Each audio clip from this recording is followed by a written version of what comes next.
প্রথম অবস্থায় এটাকে আমি গরম পানি দিয়ে দিলাম। বাবু পিছনে এসে বড়, পিছনে এসে বড়। এটাকে আমি ভালো করে ধুয়ে নিলাম। তারপর যেটা করবো এটা হলো আমি চিনি দিয়ে দিলাম,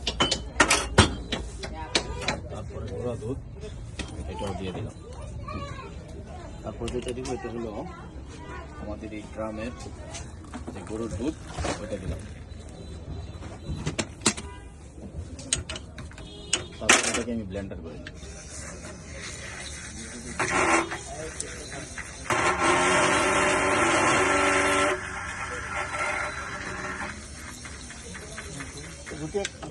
শেষ করার পরে যেটা করবো এটা হলো দুধের যে শর্ট তাহলে 120 টাকা দেন। ওইটা দিয়ে দিই।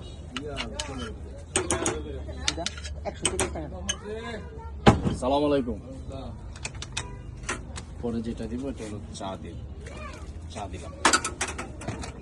তারপর যেটা দিব পাপড়, তারপর দিব সাথে আছে নারিকেল।